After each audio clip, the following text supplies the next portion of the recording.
Sir प्रणाम, मैं हूं हिमांशु द्विवेदी और स्वागत है आपका हमारी खास पेशकश चर्चा में। और चर्चा के तहत आज हमारी बातचीत के केंद्र में अंतर्राष्ट्रीय राजनीति। ईरान के खिलाफ इजराइल और अमेरिका ने जंग छेड़ी, पर आज इजराइल को किनारे कर अमेरिका ने ईरान के साथ संघर्ष विराम कर लिया। यह पूर्ण विराम नहीं, महज विराम है, जैसे पहले भी कुछ समय के लिए विराम लगा था।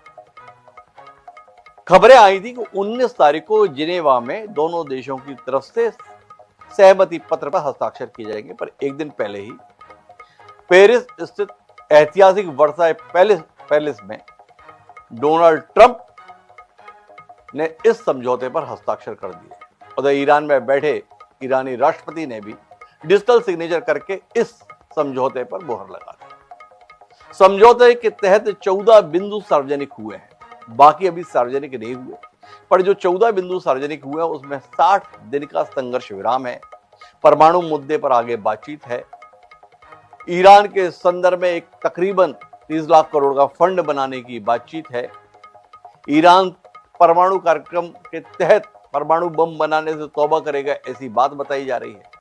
इसके साथ साथ और भी कई बातें हैं। दोनों देश एक दूसरे की संप्रभुता का सम्मान करेंगे, ईरान का पैसा इधर उधर जो फंसा हुआ है वो भी निकाला जाएगा, ऐसी बातें कही गई। ईरान के संदर्भ में इस समझौते को जीत के रूप में अंतर्राष्ट्रीय राजनीति में देखा जा रहा है। वहीं ट्रंप की दृष्टि से इसे आत्मसमर्पण करार दिया जा रहा है। ट्रंप के कट्टर समर्थक भी इस समझौते को लेकर नाखुश हैं और ट्रंप के विरोधियों की तो कहीं क्या। पर सवाल इस बात का है कि जिन डोनाल्ड ट्रंप ने इजराइल के साथ मिलकर ईरान पर हमला बोला था तकरीबन आज से 4 महीने पहले, समझौते के वक्त वो इजराइल दाएं या बाएं दिखाई क्यों नहीं दिया? क्यों इजराइल को किनारे करते हुए डोनाल्ड ट्रंप इस समझौते को करने के लिए तैयार हो गए?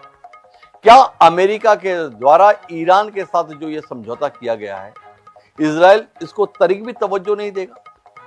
क्या अब इजराइल और अमेरिका एक दोस्त के तौर पर नहीं, दुश्मन के तौर पर दिखाई देंगे?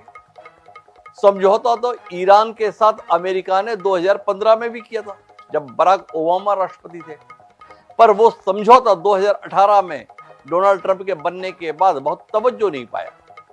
तो आज जब डोनाल्ड ट्रंप ने यह समझौता किया है, तो इस समझौते के भविष्य को लेकर क्या उम्मीद अंतर्राष्ट्रीय स्तर पर रखी जा सकती है? ऐसे बहुतेरे सवाल हैं। सबसे बड़ा सवाल यह है कि क्या विश्व की महाशक्ति अब कहने की महाशक्ति रह गई? यूक्रेन के साथ जंग में रूस का जिस तरीके से दम निकल रहा है वो दुनिया देख रही है, और अब ईरान को नेस्तनाबूद कर देने का दावा करने वाले डोनाल्ड ट्रंप समझौता होते ही जिस तरीके से उल्लास, खुशी और प्रसन्नता का प्रदर्शन कर रहे थे, ऐसा लग रहा था कि जैसे भी हो इस बला से मुक्ति मिले। तो क्या एक महाशक्ति के तौर पर यह अमेरिका की पराजय का द्योतक है, पराजय की प्रस्तुति है?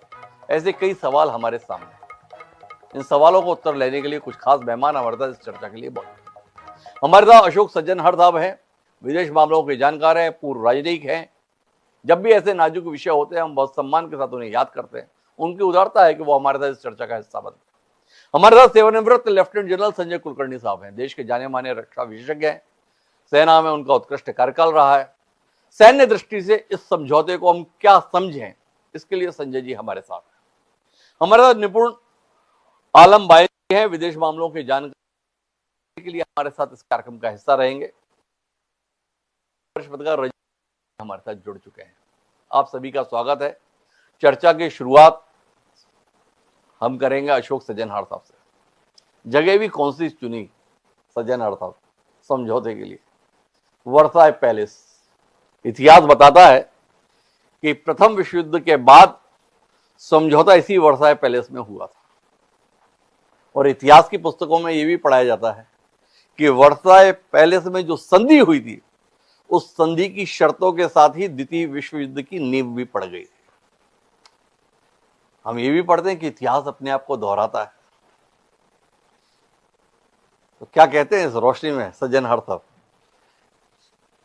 जी, बहुत धन्यवाद हिमांशु जी, मुझे आमंत्रित करने के लिए। और मुझे हमेशा बड़ा अच्छा लगता है तो आपसे बातचीत करके, आपके जो प्रोग्राम में आप जिनको बुलाते हैं उनको सुनकर, उनके विचार सुनकर बहुत ही अच्छा लगता है। तो देखिए, वो जो समझौता हुआ था 1919 में हुआ था, 100 साल गुजर गए, तो दुनिया कहीं की कहीं आगे निकल चुकी है। तो इसीलिए मेरे विचार से दोनों को एकदम, क्योंकि अभी आपने ये भी देखा होगा, जो पिछले 4-5 साल पहले कोविड-19 आया था, उसकी तुलना की जा रही थी स्पेनिश फ्लू के साथ, जो भी 1919 से लेकर 1923 तक चला था, 4 साल तक चला था। जी। और कहीं ज्यादा लोगों को उससे मार हुई थी। तो यहाँ पर तो अब काफी तरक्की हो गई है, तकनीकी तरीके से, टेक्नोलॉजी की तरीके से, वगैरह वगैरह।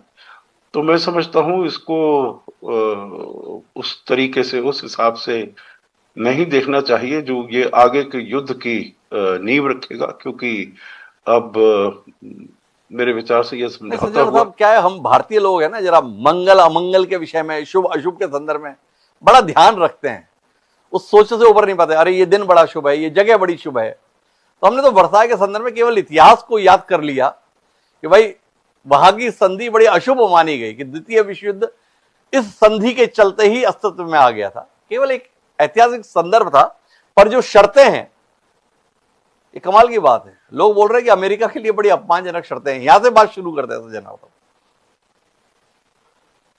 देखिए, अपमानजनक बात तो ऐसी है, जिस तरीके से, जिस तौर तरीके से वो गए थे, राष्ट्रपति ट्रंप गए थे वहां पर, इसराइल के साथ गए थे, जो हम रेजिम चेंज कर देंगे। हालांकि उन्होंने अपने ऑब्जेक्टिव्स को बहुत इधर उधर बदलते रहे। उसके बाद उन्होंने कहा नहीं, रेजिम चेंज तो हमारा कभी वो ही नहीं था,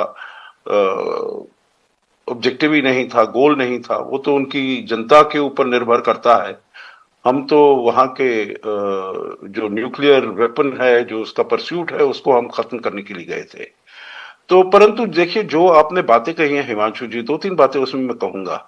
जो जहां तक मिलिट्री कैपेसिटी, कैपेबिलिटी की बात है, तो इसके तो कोई और ये मेरे अच्छे मित्र संजय कुलकर्णी जी बड़ी अच्छी तरह बता पाएंगे, जो कोई अमेरिका की इसमें तुलना नहीं कर सकता है। और ईरान तो बिल्कुल भी नहीं कर सकता है, बहुत ही छोटा देश है, और उसके पास जो भी मिलिट्री कैपेसिटी है, कैपेबिलिटी है, वो उन्होंने काफी हद तक उसको खत्म कर दिया था।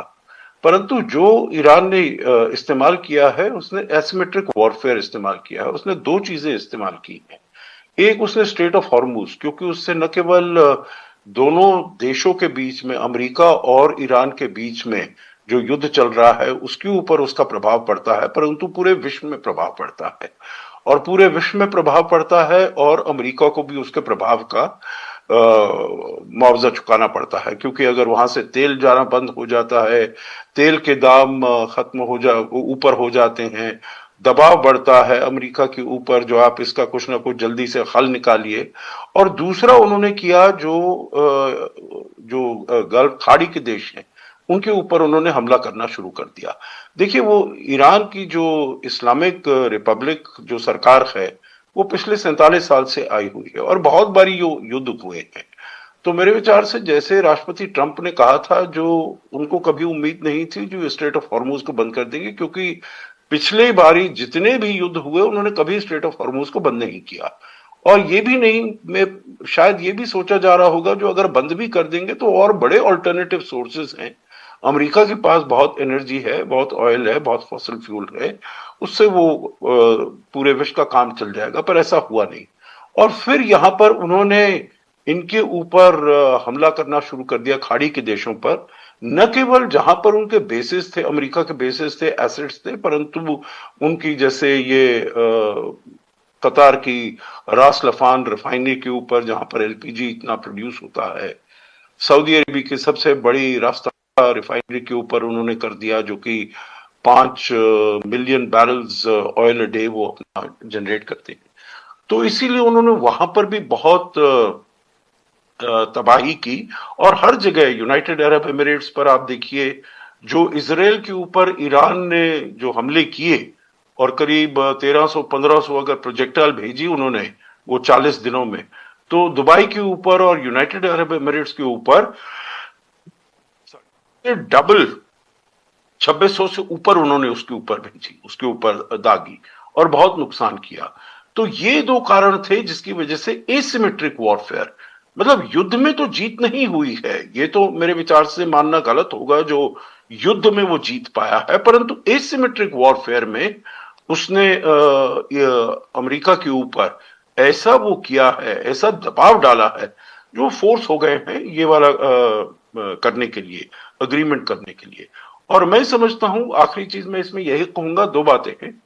एक तो क्योंकि ईरान झुका नहीं, राष्ट्रपति ट्रंप यहां पर इसलिए आए थे, उन्होंने सोचा जो अगर सारी जो उच्च इनकी लीडरशिप है, स्पिरिचुअल लीडरशिप है, क्लरिकल है, मिलिट्री है, इसको खत्म कर देंगे तो जैसे जनवरी में लोग आए थे, बाहर निकल कर आए थे प्रोटेस्ट करने के लिए, तो अभी भी आ जाएंगे और ये सत्ता हमारे हाथ में, मतलब इस इस्लामिक रिपब्लिक के हाथ से निकलकर ऑर्डिनरी लोगों के हाथ में आ जाएगी। और जैसा ईरान, जैसे वेनेजुएला में हुआ था, वैसा ही वो यहां पर कुछ ना कुछ कर पाएंगे, कोई सेकंड रंग लीडरशिप को वो ढूंढकर उसके साथ वो एक सरकार ऐसी बना लेंगे जिससे कि पूरे तेल के ऊपर उनका कब्जा हो जाए, परंतु ऐसा हुआ नहीं।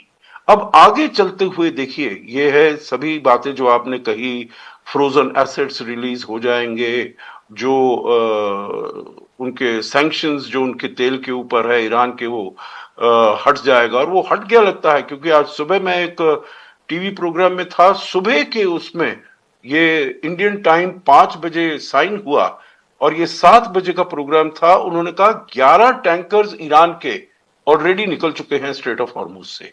तो मतलब वो इतने तत्पर थे, उनके ऊपर इतना दबाव था जो ये नहीं जा रहे थे। तो अब नॉर्मलाइज जब होगा रिलेशंस उनके अपने देश में, तो देखिए अपने देश में जो जनवरी में इतनी ज्यादा वहां पर प्रोटेस्ट हुए थे, जो कहा जाता है जो करीब 10,000 से लेकर 40,000 लोगों को आईआरजीसी ने सड़कों पर भून दिया था। तो ये वाला जो प्रोटेस्ट इनके विरुद्ध है, जो हमको अच्छी आर्थिक स्थिति चाहिए, वो फिर से वहां पर आएगा। तो आगे देखना होगा जो क्या हालात होते हैं वहां पर ईरान में, उसको पैसा मिलता है वगैरह, तो इसको और अभी तो 2 महीने बातचीत और होनी है, और इसके जो असली और जो पहलू हैं उनके ऊपर आखिरी निर्णय लेना है। आखिरी निर्णय होगा सज्जनर साहब, फिर भी 2-3 बातों पर आपकी संक्षिप्त टिप्पणी चाहिए, फिर मैं कुलकर्णी साहब के पास चलूंगा।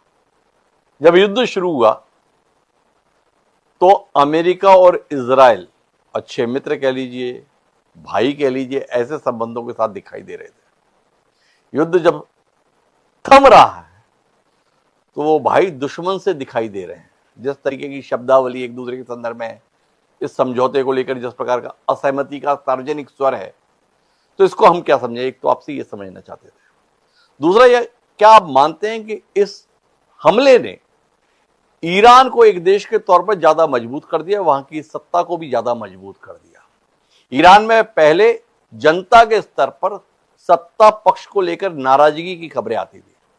क्या आप मानते हैं कि ये चले थे सत्ता पक्ष को बर्बाद करने, पर उसको मजबूत कर दिए? जिस तरीके से ईरान इन हमलों के बाद एकजुट और सत्तारूढ़ दल के साथ या सत्ता केंद्र के साथ मजबूती से खड़ा दिखाई दिया, तो लक्ष्य के बिल्कुल विपरीत ही हासिल किए ट्रंप। तो इन 2 विषयों पर आपकी टिप्पणी और मिले तो फिर मैं कुलकर्णी साहब के पास। बहुत जल्दी देखिए, अमेरिका और इजराइल के बीच के संबंध हैं। मेरे ख्याल से वहां पर जो एक जूइश इन्फ्लुएंस कम्युनिटी है अमेरिका में, वो कहीं नहीं गई है। हालांकि इजराइल ने जैसा वहां पर हमास के विरुद्ध गाजा में उन्होंने किए हैं, नरसंहार किया है, तो पूरे विश्व में देखा है जो लोग काफी इजराइल के विरुद्ध आए हैं। तो थोड़ा ये इजराइल अमेरिका में भी ऐसा हुआ है, अमेरिका की यूनिवर्सिटीज में और ऐसे इंस्टीट्यूशन में ज्यादा हुआ है।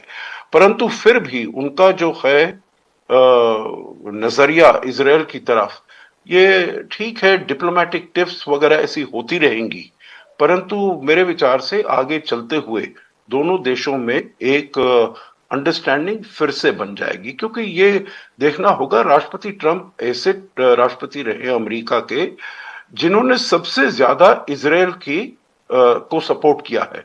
जेरूसलम को उसका कैपिटल कर दिया, गोलन हाइट्स को मान लिया, वेस्ट बैंक को मान लिया जो इजराइल का हिस्सा है। तो मैं ये नहीं समझता हूं, ये इजराइल की तरफ से बहुत कम ऐसे शब्द कहे गए हैं अमेरिका के लिए।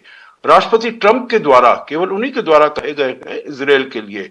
जो इजराइल एग्जिस्ट करता है क्योंकि अमेरिका उसके साथ है, बीबी नेतन्याहू एग्जिस्ट करते हैं, वगैरह वगैरह। परंतु ये मेरे विचार से एक डिप्लोमेटिकली वो चीज है, क्योंकि राष्ट्रपति ट्रंप इस मुद्दे से बिल्कुल जल्दी निकल, क्योंकि वो देख रहे हैं तौर पर मिस्टिकली नुकसान हो रहा है, और मिड टर्म इलेक्शन आ रहे हैं, इन्फ्लेशन बढ़ रहा है, गैस प्राइसेस बढ़ रहे हैं, वगैरह वगैरह, ये सब जानते हैं हम। तो इसीलिए उनको बहुत जल्दी थी, इसीलिए उन्होंने लेबनान को इसके अंदर मान लिया जी। हालांकि वो शुरू में कहते रहे जो लेबनान इसका हिस्सा नहीं है, नहीं है। जब ईरान और पाकिस्तान कहते थे जो लेबनान में भी इसमें इंक्लूडेड है, उन्होंने कहा नहीं है, परंतु फिर बाद में उनको मानना पड़ा जी। तो मैं समझता हूं ये टेम्पररी ऐसा फेज है, ठीक हो जाना चाहिए।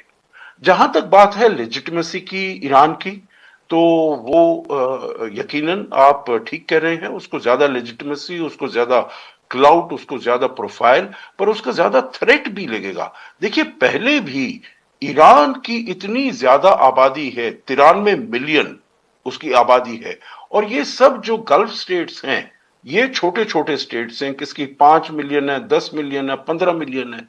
तो इनके लिए हमेशा ये थ्रेट रहती थी। जो ईरान इतना बड़ा देश है और इसको अगर ये न्यूक्लियर वेपन स्टेट बन जाता है, तो कोई नहीं चाहता जो उसकी शक्ति और बढ़े, नहीं तो वो इसको रीजन को डोमिनेट करेगा। तो ये जो शंका है ये और ज्यादा बढ़ेगी इस क्षेत्र में, क्योंकि ये वाले जो प्रॉक्सी ग्रुप्स थे, हूती थे, हिजबुल्लाह थे, हमास थे, इनसे इन देशों को भी बहुत दिक्कत थी। अब आखिरी चीज मैं ये कहूंगा, देखिए इजराइल को इस नेगोशिएशन में नहीं लाया गया, परंतु गल्फ स्टेट्स को भी नहीं लाया गया। वो भी एक बहुत ही अहम उनका भी रोल रहेगा, क्योंकि अगर आप एक स्ट्रेटेजिक स्टेबिलिटी चाहते हैं हिमांशु जी उस क्षेत्र में, तो आपको उनको भी इन्वॉल्व करना पड़ेगा, और उनको भी बहुत नुकसान हुआ है जैसे मैंने पहले कहा। तो इस पर भी गौर करना पड़ेगा। मुझे आना संजय कुलकर्णी साहब के पास है, लेकिन मैं निपुण जी के पास आना चाहता हूं, क्योंकि सज्जनहर साहब जो बोल रहे हैं उसको थोड़ा विस्तार करने की जरूरत मैं महसूस करता हूं। संजय साहब, इतना आसान रहा इजराइल को इस चर्चा से बाहर रखना, या इजराइल की सहमति से इजराइल को बाहर रखा गया? क्या महसूस कर रहे हैं आप? वाकई इजराइल की असहमति के बावजूद ये समझौता हो गया, या आपकी समझ कहती है कि बेंजामिन नेतन्याहू जो भले ही इजराइल के प्रधानमंत्री हों, पर अपने ही देश में अपने समर्थन के लिए बहुत संघर्ष करते हुए दिखाई देते हैं, इसलिए एक पोजीशनिंग अपनी बनाने की कोशिश कर रहे हैं? और दूसरा जो उस पर आपकी टिप्पणी चाहिए वो है कि क्या इस पूरे घटनाक्रम ने खाड़ी देशों को नए सिरे से अपनी सुरक्षा व्यवस्था के संदर्भ में सोचने के लिए बाध्य कर दिया? अमेरिका की तो चिरौरी और उसको इतने पैसे तो वो इसीलिए देते थे कि हम सुरक्षित रहेंगे, पर यूएई से लेकर सारे ही देश असलियत देख चुके। दोनों पर आपकी टिप्पणी। हिमांशु जी, क्या है कि अशोक संजय जी हमारे बड़े हैं और वो बहुत डिटेल से बहुत सारी चीजें बता चुके हैं। मेरे लिए इतना बताना वो मैं बहुत सीखा हूं उनसे। देखिए, मैं ये कहूंगा कि इस अभी अशोक संजय जी जो बताया उसको थोड़ा सा आगे चलते हैं। देखिए, अभी आप ये मानिए कि शांति स्थापित नहीं हुई है, यहाँ से डिप्लोमेसी शुरू हुई है, कूटनीति शुरू हुई है। ये 60 दिन का दौर हमारे लिए तय करेगा कि वाकई में क्या ये स्थायी शांति है या ये अस्थायी थी। पहले तो बात ये हमको एक स्टैंड देखना होगा, क्योंकि मिडिल ईस्ट में कई बार कोई बयान भी, कई बार कोई इंसिडेंट भी, कोई साइबर जैसे हमले भी आग में घी डालने का या पूरी सारी प्रक्रिया को चेंज कर सकते हैं। और प्रेसिडेंट ट्रंप के जो बयान है साइन करते हुए भी आपको याद होगा कि अगर 60 दिन में नहीं हुआ तो हम बम बरसा देंगे, यानी कि सिर पे बम मारेंगे, इस प्रकार का उनका बयान था। तो यानी कि वो जो एटीट्यूड है एक सुपर पावर का, वो आज भी वो शो कर रहे हैं कि we are hegemons in this region also. अब हम इजराइल की बात करें। देखिए, अभी पिछले दिनों जिस प्रकार का इजराइल को लेकर प्रेसिडेंट ट्रंप की जो बयानबाजी रही, उन बयानबाजी से ऐसा लगता है कि ये दो चीजें हो सकती हैं।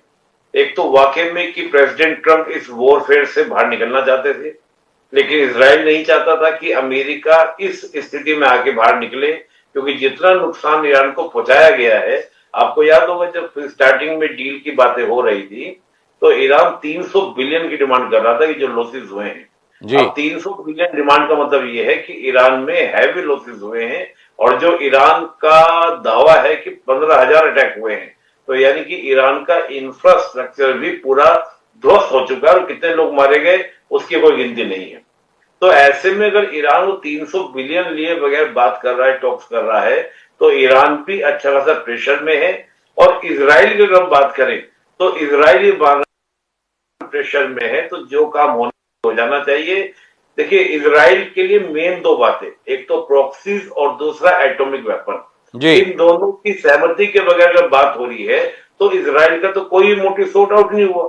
इजराइल वहां पर कहीं ना कहीं ठगा महसूस कर रहा है। लेकिन इजराइल ने अब क्या किया है, इजराइल का एकदम जो हम कहते हैं हार्ड पावर नेचर को उन्होंने क्या क्या पुश किया है कि कुछ भी हो जाए लेकिन हम इस बात को मानने वाले नहीं है, हमारे हिजबुल्लाह पर, लेबनान पर हमले जारी रहेंगे।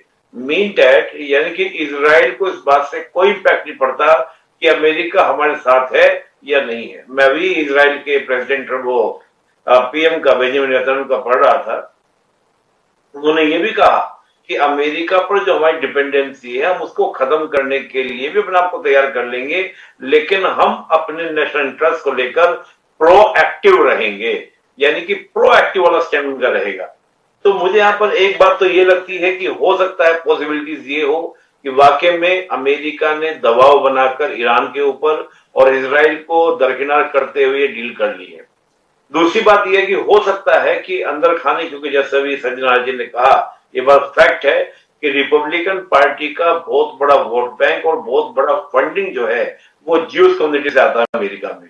तो हो सकता है कि अंदर खाने आपस में इस प्रकार की एक सहमति बनी हो कि डील कर ली जाए, हम बाहर निकल जाएं और इजराइल को हम बैक करते रहेंगे बाद में, ताकि इजराइल अपने जो मुहिम है, जो भी इस प्रकार का वॉर है, वो जारी रखे। तो यहाँ दोनों एस्पेक्ट आपको देखने को मिलेंगे, क्योंकि इंटरनेशनल रिलेशंस में कई बार जो हमारे को फ्रंट पे देखने को मिलता है, लेकिन बैकग्राउंड में जो चीज चल रही होती है वो कई बार दिखती नहीं है। और आप देख रहे होंगे जैसे ही इजराइल और ईरान और अमेरिका का वॉर थोड़ा शांत हुआ है, उधर रशिया यूक्रेन के वॉर की खबरें ज्यादा आने लगी हैं। अभी हाल ही में अच्छे खासे हमले हुए हैं। तो अमेरिका कहीं ना कहीं अपने फोकस को भी शिफ्ट करना चाहता है कि बहुत लंबा समय हमको हो गया, इससे कहीं ना कहीं जो रशिया यूक्रेन का, क्योंकि आप जान लीजिए यूरोप भी बहुत परेशान है रशिया को लेकर, तो अमेरिका का भी कहीं ना कहीं फोकस था कि मैं अगर यहीं उलझा रहा तो इधर चीन और रशिया को मैनेज करने में मेरे को दिक्कत होगी।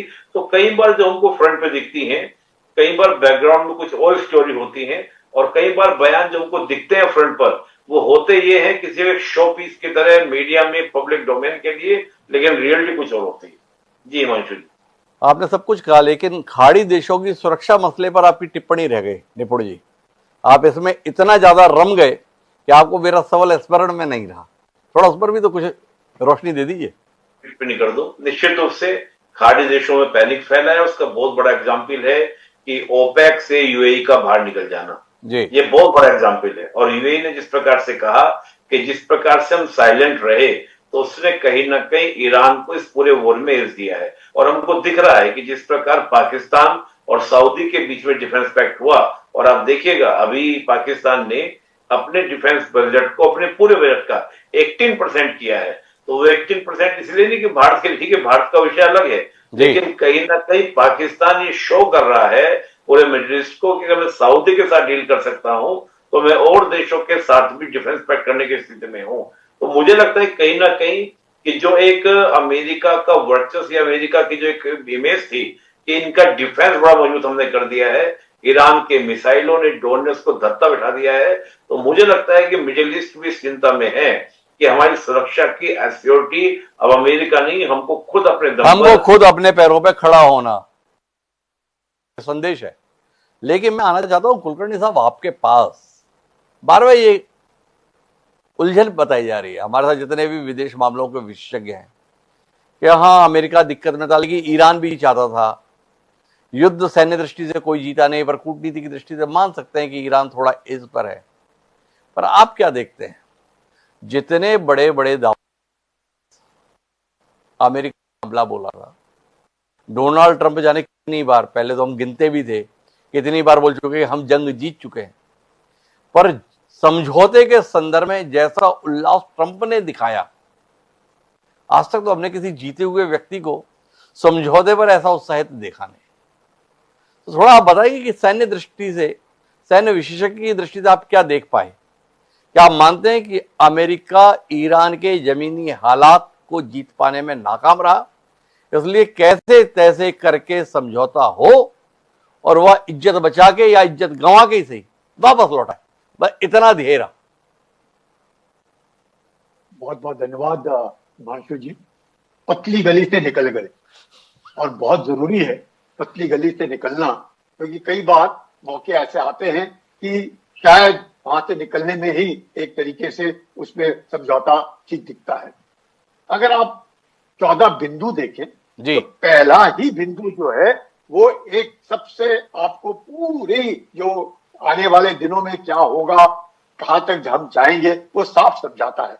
पहला ही बिंदु जिसमें लेबनान को 3 बार बताया गया ईरान में, ये डील है यूएस और ईरान के बीच में, और पहले ही बिंदु में लेबनान का डिस्कशन है कि immediate termination of war, territorial integrity and sovereignty of Lebanon. बिंदु लेबनान के ऊपर दर्शा रहा है, ये क्या दिखाता है इसके अभी बताएंगे। दूसरी बड़ी बात, जैसे अमेरिका ने शुरुआत की, और शुरुआत ही में ही इस प्रकार से ईरान के लीडरशिप को ध्वस्त कर दिया, उनके मिलिट्री पोटेंशियल को उन्होंने ध्वस्त कर दिया, उनके इंफ्रास्ट्रक्चर को उन्होंने काफी कुछ नुकसान पहुंचाया।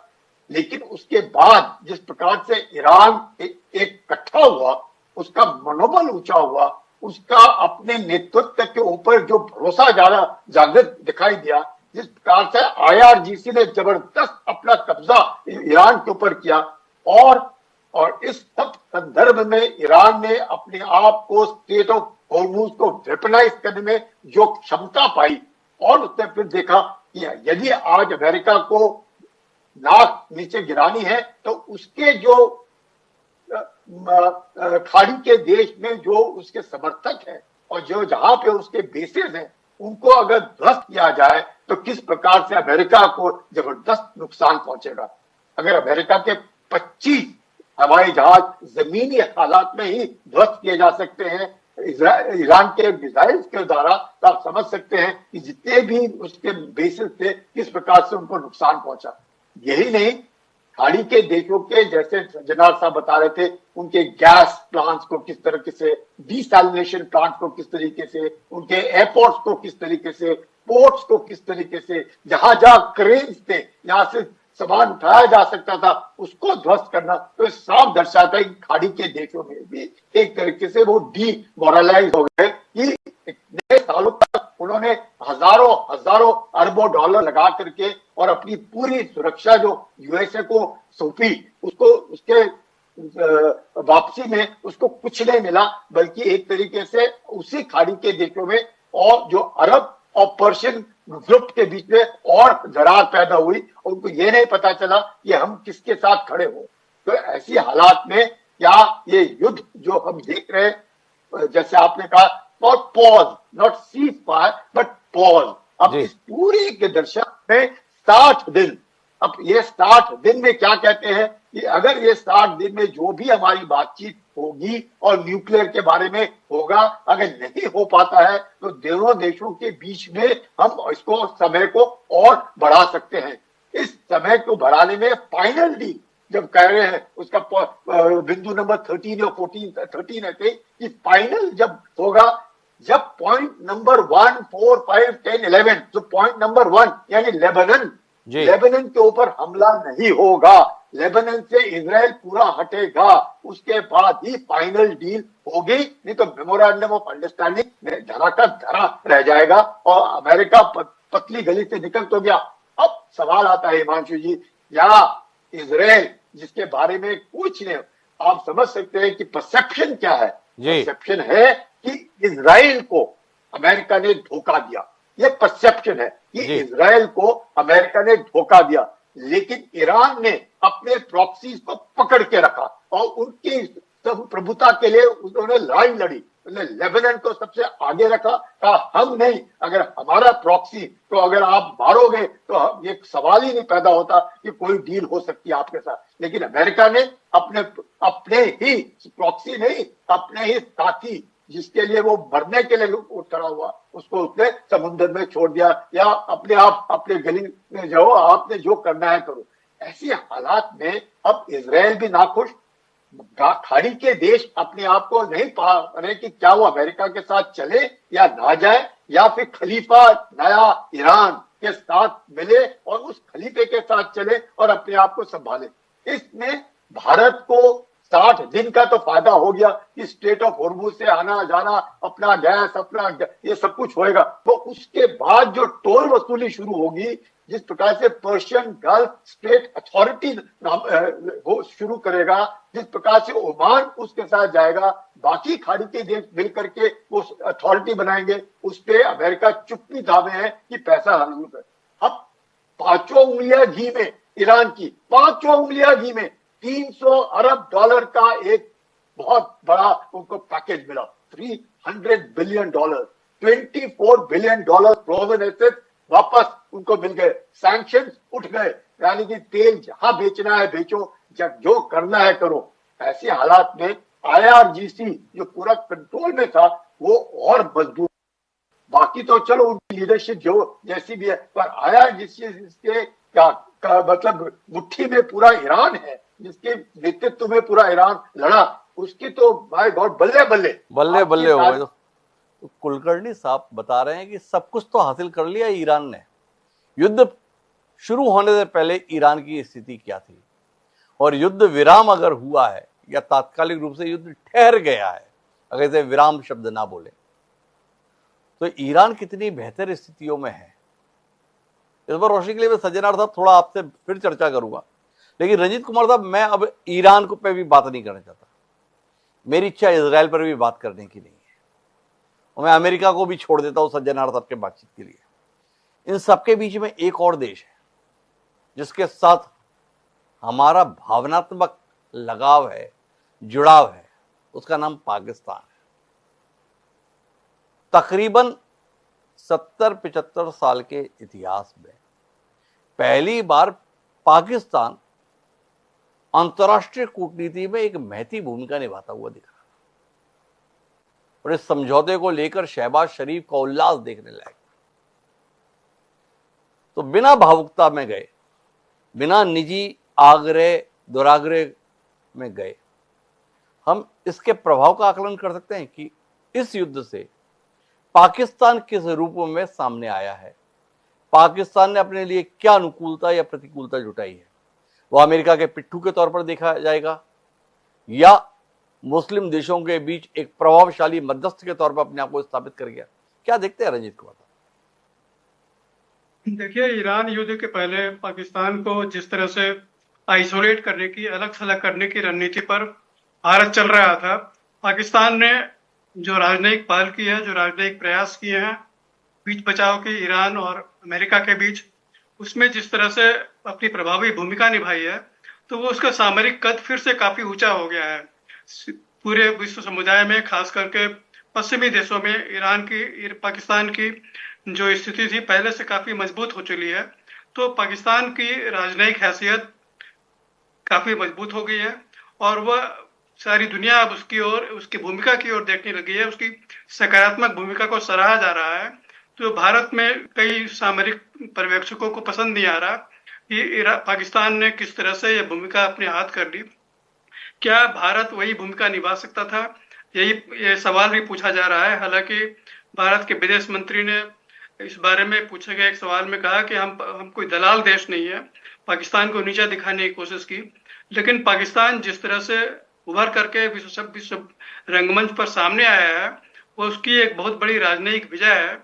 वो अपने को सामरिक नजरिए से, सामरिक अपनी स्थिति जिस तरह से उसने बहाल करने में सफलता पाई है, पाकिस्तान को दुनिया में, विश्व राजनीति में जो अपने स्थान बनाने की कोशिश की है, वो काफी महत्वपूर्ण है। अच्छा, लेकिन रजीत जी, मैं इस पे एक प्रति प्रश्न करना चाहता हूं। अगर पाकिस्तान की वाकई इतनी बड़ी भूमिका थी, पाकिस्तान का कद वाकई इतना ऊंचा हो रहा था, तो इस समझौते के समय शहबाज शरीफ या आसिफ मुनीर मौजूद क्यों नहीं थे? फिजिकली ना सही, टेली कॉन्फ्रेंसिंग के मामले के जब से थी। जब भी ऐसे समझौते होते तो मध्यस्थ की मौजूदगी तो होती ही है ना। ये मध्यस्थ की गैर मौजूदगी के संदर्भ में आपको क्या लगता है? देखिए, इस्तेमाल किया और छोड़ दिया गया? नहीं, ईरान और अमेरिका के बीच जो सहमति बनी है, उस सहमति बनाने में पाकिस्तान की भूमिका मात्र यही रही है कि उसने एक मंच प्रदान किया, उसने एक स्थान प्रदान किया कि आप आइए हमारे यहाँ बैठ करके बातें कीजिए। लेकिन दोनों देशों के बीच, ईरान और अमेरिका के बीच जो सहमति बनी है, वो सहमति दोनों देशों के नेताओं की सहमति से बनी है, न कि पाकिस्तान के नेताओं की सहमति से बनी है। पाकिस्तान की भूमिका मध्यस्थ के तौर पर केवल इतनी ही कही जा सकती है कि उसने एक मंच प्रदान किया, लेकिन मंच में जो दोनों किरदार थे, जो दोनों आमने सामने के किरदार थे, उन्होंने आपस में सहमति हासिल की। वो आपस में किस तरह से समझौते करते हैं। आपको नहीं लगता सज्जनर साहब कि रंजीत कुमार साहब सवाल के साथ थोड़े ज्यादा डिफेंसिव हो गए? उनके अंदर फिर से भारतीयता जाग गई, कहीं मुझे भारत विरोधी ना समझ लिया जाए। बोले केवल जगह उपलब्ध कराई थी। कैसे भूल गए? ट्रंप ने बोला वो पाकिस्तान के प्रधानमंत्री के आग्रह पर मैं हमले रोक रहा हूं। कैसे आसिफ मुनीर जो है लगातार ईरान के चक्कर लगाते हुए दिखे। क्या कहते हैं आप? ये पाकिस्तान की भूमिका तो थी, पर जब काम बन गया तो फिर जाके उसे दूध से मक्खी की तरह निकाल कर साइड में रख दिया गया। क्या कहेंगे सज्जनर साहब? जी देखिए, जो ये रंजीत जी कह रहे हैं ठीक कह रहे हैं, कोई इसमें इतनी ज्यादा वो नहीं है, अतिशोक्ति नहीं है। देखिए, मैं तो ये समझता हूं, दो चीजें इसमें मैं बताना चाहूंगा। पाकिस्तान को ये रोल इसलिए दिया गया क्योंकि अमेरिका चाहता था, और पाकिस्तान को हमेशा रोल दिया गया है जब अमेरिका ने ये देखा है जो हम उसका इस्तेमाल कर सकते हैं जी। तो इसीलिए हो जो 2018 पहली जनवरी को इन्होंने, राष्ट्रपति ट्रंप ने ही, तब वो राष्ट्रपति ट्रंप थे पहले अपने टेन्योर, उन्होंने कहा था पाकिस्तान को हमने $33 बिलियन दिए और ये हमको बेवकूफ बना रहा है क्योंकि ये उन्हीं आतंकियों को पनाह दे रहा है जिसकी हमें जरूरत है।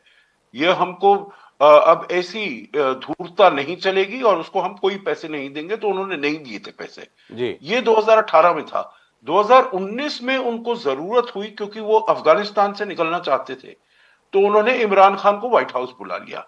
मेरा कहने का तात्पर्य यह है, जो उन्होंने जब भी अमेरिका ने हमेशा जब भी पाकिस्तान का इस्तेमाल करना हुआ है, उन्होंने उसको रीच आउट किया है, और इन्होंने आसिम मुनीर को माय फेवरेट फील्ड मार्शल वगैरह वगैरह कहकर सब कुछ उन्होंने वो चढ़ाया, क्योंकि उनको मालूम था जो जैसे पाकिस्तान को वो इस्तेमाल करना चाहेंगे वो करेंगे। और इसीलिए आपने देखा होगा एक फैक्स मैसेज भी था जो शहबाज शरीफ के दफ्तर से जाना था, और उसका जो ड्राफ्ट आया था वो वहां से अमेरिका से आया था, व्हाइट हाउस से आया था।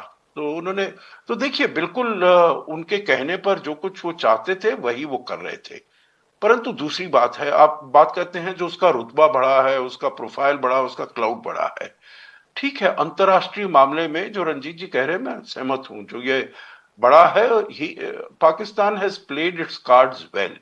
परंतु देखिए, ये हमने देखा है किसी भी देश की विदेश नीति से वो जुड़ी होती है आपके अंदरूनी हालात से जी। आपके अंदरूनी हालात देखिए क्या हैं।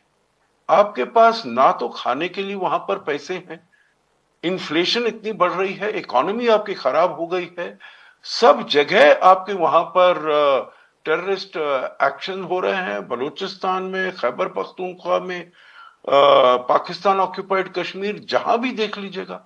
सबसे जो आपके पॉपुलर वो लीडर हैं उसको आपने बंद किया हुआ पिछले 3 साल से। मतलब अंदरूनी हालात बेहद खराब हैं पाकिस्तान के। तो मेरे विचार से पाकिस्तान अंतरराष्ट्रीय स्तर पर कोई बड़ा रोल नहीं निभा पाएगा। पर सज्जन साहब, हम अपने रोल के विषय में भी बात कर ले। हमने इतनी बात की, 60 दिन के लिए ठहर गया, पर इस युद्ध से हमने भी एक बड़ी संभावना को खोया। जब वो हमारे पास आया था तो हमने इसे बड़ी संभावना के तौर पर ही देखा था, चाबहार पोर्ट के संदर्भ में। और इस युद्ध के दौरान ही खबर आई कि हम उसे छोड़ दिए। अब ये अमेरिका तो गले मिल लिया ईरान के साथ, उसको पुनर्स्थापित करने के लिए सारी चीजों पे सहमति दे रहा है। पर हम जो इतना पैसा लगा के बैठे थे चाबहार में, उसके संदर्भ में सज्जनार साहब क्या कहते हैं? हम भी कहेंगे कि वापस जाएंगे या भूल जाएं, जो गया सो गया? ना, मेरे विचार से बिल्कुल नहीं गया। देखिए, मेरे विचार, मुझे नहीं मालूम आपके प्रोग्राम में या कहीं और, मैंने कहा था चाबहार में हमने कभी ये एक्नॉलेज नहीं किया। अप्रैल तक था हमारा जो उन्होंने अपनी तरफ से सैंक्शन दिया था, पर हमने हमेशा यही कहा जो हमारी उनसे बातचीत चल रही है। तो हमने जो कुछ भी प्रेस में ऐसे आया हो वगैरह वगैरह, परंतु हमने वहां पर हमारा एक इन्वेस्टमेंट है और वहां उसको हम आगे ले जाने का वो हमारा नजरिया है। तो बिल्कुल मेरे विचार से उसको ऐसा नहीं सोचना चाहिए जो हमने कर दिया है। वहां के शहीद बहश्ती पोर्ट में तो हमने $80 मिलियन लगाए हैं। अभी हमने पिछले अक्टूबर या नवंबर में वहां पर हम 4 स्पेशलाइज्ड क्रेन्स इटली से इंपोर्ट करके लाए हैं वहां पर काम करने के लिए। तो ये मेरे विचार से ठीक सोच नहीं होगी जो हमने चाबहार को छोड़ दिया है। और अब ईरान के साथ पहले हम इंपोर्ट सज्जनार साहब, आप तो बहुत अनुभवी भूमिकाओं में रहे हैं, विदेश मामलों के स्वयं जिम्मेदार पदों पर रहे हैं। खबर आई थी, ये आपकी जानकारी में है? क्या विदेश मंत्रालय के द्वारा इस संदर्भ में आपकी जानकारी में कि स्पष्टता दी गई कि चाबहार पे हम अभी भी काम कर रहे हैं, चाबहार अभी भी हमारे द्वारा ही बनाया जाएगा? थोड़ी स्पष्टता आप इस संदर्भ में दे सकते हैं हमको? जी देखिए, क्योंकि मैं पहले उसमें बहुत ही एक्टिवली एंगेज था और मैं सभी लोगों को जानता था जो इंडियन पोर्ट्स लिमिटेड अथॉरिटी है जो उसमें काम करते थे वगैरह वगैरह। तो अभी जो मुझे मालूम है वो है जो हम क्या कर रहे थे, एक तो उसका हिंटरलैंड जो है शहीद बहिश्ती पोर्ट का, उसको हम डेवलप कर रहे थे। दूसरा, वहां से जो एक रूट है जिसको हम सेंट्रल एशिया, मध्य एशिया के देशों के थ्रू ले जा रहे थे।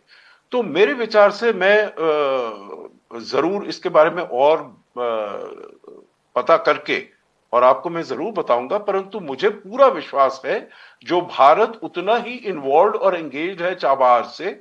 और अब तो क्योंकि सैंक्शंस हट गए हैं, तो अब तो मेरे विचार से कोई दिक्कत होनी ही नहीं चाहिए आगे इसको ले जाने में। कोई दिक्कत होनी नहीं चाहिए इसको आगे ले जाने में, ये सज्जनार साहब का कहना है। पर मैं अब आखिरी बातचीत के संदर्भ में हूं और आपसे जानना चाहता हूं, कुलकर्णी साहब, ट्रंप तो बोलते थे जब तक वो संवर्धित यूरेनियम है अपने कब्जे में नहीं ले लेंगे तब तक कोई समझौता होगा नहीं। 2015 में ही बात हुई थी और ईरान ने कहा था कि हम परमाणु बम बनाएंगे नहीं। फिर 2025-26 में पता चला कि बनाने के करीब ही पहुंच गया है, और यूरेनियम अभी भी उसके पास बना हुआ है और फिर भी समझौता हो। इसको क्या समझें? देखिए हिमांशु जी, JCPOA में 5+1 थे और उस 5+1 में USA 1 है और बाकी लोग भी शामिल थे। अब बाकी देशों ने, जब USA 2018 में बाहर निकला ट्रंप के कहने पर और 215 में हुआ, JCPOA को बनाने में 20 महीने लगे और उस 20 महीने में वो 3.67% के एनरिचमेंट तक उन्होंने कहा अलाउड है। लेकिन जैसे ही यूएस से बाहर आया, बाकी 5 मुझे लगता है सिर्फ देखते ही रह गए। उन्होंने पता नहीं किया कि किस प्रकार से ये लगातार 2 साल के अंदर उसका एनरिचमेंट 60% ले गए और किस प्रकार से IAEA के द्वारा और उनके ही नजर के नीचे 500 फुट नीचे जमीन के सेंट्रीफ्यूजेस बना करके उसको इस्तेमाल कर रहे। कोई भी देश हो इतना नीचे, अगर उसके मंशा नहीं थी न्यूक्लियर की तो इस तरह की कार्रवाई नहीं करता। लेकिन अब आप समझते हैं, चाहे क्या ईरान के पास न्यूक्लियर कैपेबिलिटी ना हो, चाहे ईरान के न्यूक्लियर कैपेबिलिटीज को अमेरिका ने, इजराइल ने ध्वस्त कर दिया, पर ईरान के पास आज की तारीख पे काबिलियत जिसे बोलते हैं वो आने की उसके पास पूरी क्षमता थी, उसको एब्जॉर्ब करने की क्षमता थी, उसको किसी भी तरह से क्लैंडस्टाइनली बनाने की क्षमता थी। और उस डेटरेंस ने आज अमेरिका को हम कहे सरेंडर किया, घुटने टेक दिए, या जो भी 14 पॉइंट हैं सारे के सारे मतलब 5 उंगलियां घी में आज ईरान की आ गई। और इस संदर्भ में अगर एक बिंदु उन्होंने जो न्यूक्लियर का रखा है उसमें क्या रखा है कि अगर इसके ऊपर जो IAEA या जो 400 किलो एनरिच्ड यूरेनियम है, अगर इसके ऊपर कोई भी मतलब बातचीत के द्वारा कुछ नहीं होता, तो स्टेटस को यानी कि जो 400 किलोग्राम एनरिच्ड यूरेनियम है जैसे था और जैसे पड़ा है ईरान के अंदर वैसे ही रहेगा ना। ईरान नहीं, मैं इस पर आपसे एक संक्षिप्त टिप्पणी चाहता हूं कुलकर्णी साहब, और उसके बाद रंजीत जी से समापन करूंगा। अब किसी की ये हैसियत तो है नहीं, समझौता तो हो चुका कि जाके देखें कि यूरेनियम की स्थिति क्या, यूरेनियम के साथ क्या हो रहा है। जब समय का लाभ उठाकर 60% तक एनरिच्ड यूरेनियम ईरान ने तैयार कर लिया, तो 60 दिन और ये अवधि बढ़ाई भी जा सकती है। क्या आप नहीं मानते हैं कि ईरान ने परमाणु बम बनाने के संदर्भ में एक ठीक ठाक समय अपने लिए जुटा लिया है? जाओगे कैसे उस तक? ऐसी तो कोई शर्तें नहीं है। ओबामा ने खुद कहा है कि जब उन्होंने JCPOA के वक्त जो सैंक्शन मतलब जो बना, उस वक्त ईरान कहां पर था, और उसने इसलिए 2015 से 2030 तक JCPOA का फर्स्ट फेज 1 चलना था। तो उन्होंने खुद माना है कि वो तो और नजदीक आ गए जब से इन्होंने ट्रंप एडमिनिस्ट्रेशन ने तो ट्रंप और ओबामा एडमिनिस्ट्रेशन के बीच की अनबन का पूरा फायदा उठाया ईरान ने, और ईरान जरूर काफी नजदीक तक पहुंच चुका था। अब सिर्फ अगले 30 दिन या 40 दिन 60 दिन जो भी है, या हो सकता है कभी भी ना हो, शायद पता ना चले कि वाकई वो 12 दिन के युद्ध में कुछ जो यूरेनियम है उसको नुकसान पहुंचा, या उस बाद में युद्ध जो 28 फरवरी से शुरू हुआ उसमें जबरदस्त नुकसान पहुंचा या नहीं पहुंचा, या ऐसे तो नहीं खोदा पहाड़ और निकली चुहिया और कुछ भी नहीं था उधर, और ईरान ने अपने दबदबे में अमेरिका से सारा जो वो चाहते थे वो ले लिया। और आज की तारीख में ईरान जो है बिल्कुल इस पर कोई शक नहीं। लेकिन एक ही बात कहूंगा सुधांशु जी, इस पूरे संदर्भ में भारत की बल्ले बल्ले है।